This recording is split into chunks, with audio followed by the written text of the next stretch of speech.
Welcome to Topic 3, Knowledge Leadership. This unit fits into the others by building upon what we've already covered. We've already spoken about what the knowledge economy is and why it's important, and then how information and communication technology actually enables us to deal with projects in a more effective manner.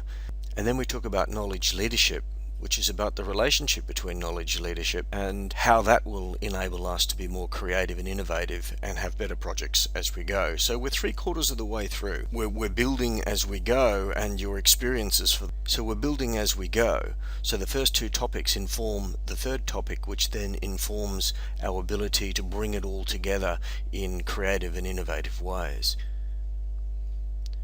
So let's have a look at knowledge management. Basic principles of knowledge management. We need knowledge in order to make better decisions so that we can inform our strategy. We need to know what the competitors are doing. We need to know what direction our company is going to take, where our competitive advantage is, what we do better than anyone else. And if we've got knowledge-informed decisions about the strategy, we can determine what's the appropriate direction to take. If we know what direction we're going in, we can then lead others to come with us, because we can communicate with them and inform why this direction is the right direction. And of course, if others come with us on this journey, we learn as we go, we collaborate, we learn together. It drives new knowledge that we can use to inform different directions in future. So you can see this is a continuous cycle. So in effect, knowledge is required for good leadership. And good leadership requires the development of strategic knowledge, not just any knowledge. What are your core capabilities? What is it that gives your organization the ability to do what it needs to do better than anyone else? And if you can do that, you can generate a sustainable competitive advantage. And this is where we introduce the concept of knowledge advantage. The knowledge advantage concept gives you models and methods, ways, if you like, of understanding how you can use your knowledge to the most significant advantage possible. If you really understand what it is that you need to do, then you can understand how your own leadership and that of the leadership around you can support the development of a knowledge-based organizational strategy.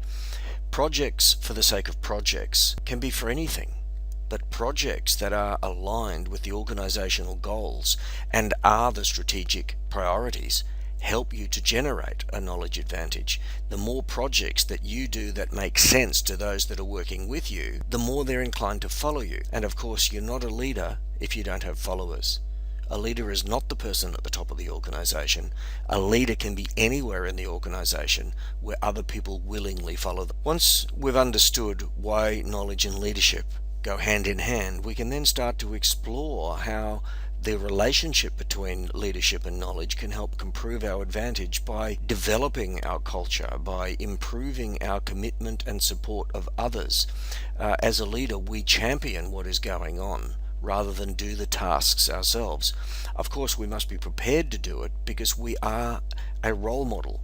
And if we're not prepared to do things that we're telling others to do, well, of course, people will soon lose interest in dealing with you as a leader. One of the things that you will have seen in your own organization is that good leadership sponsors projects as vehicles for the collaboration and learning and socialization between people in your organization.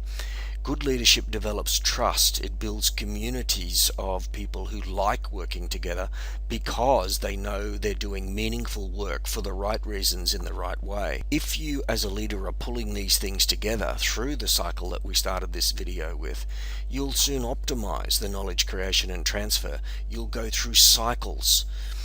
Typically in organizations, these cycles can be annual, but they could be monthly, they could be weekly. You could have weekly leadership meetings that help to develop your own people through becoming better, more proficient, and more engaged with the meaningful work that you're doing. But most fundamentally, what we're trying to do in this course is to develop your own leadership capabilities by getting you to reflect on a project and really thinking about it. What happened? Why did it happen? How did the leadership influence the outcomes of the project? What was the impact that the leader had, good or bad? What was it about their leadership style? These are the things that you will explore and reflect upon as you write your case about knowledge-based leadership. Basing the case on your own experiences gets you to personally reflect on your own leadership style and on the styles that you're observing amongst others. Which ones you would like to emulate, which ones would you seek to be like, and which ones would you choose not to be like.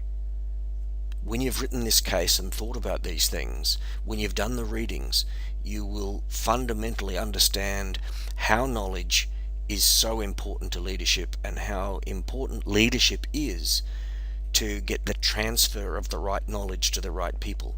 We don't give information, knowledge, ideas to people we don't trust.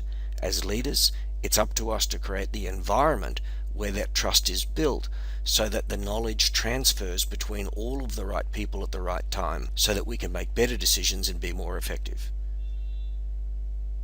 An effective knowledge leader does this very well, and I'm hoping that that's what you get from these readings and this particular assignment. Thank you. I hope you enjoy what it is that we're doing together.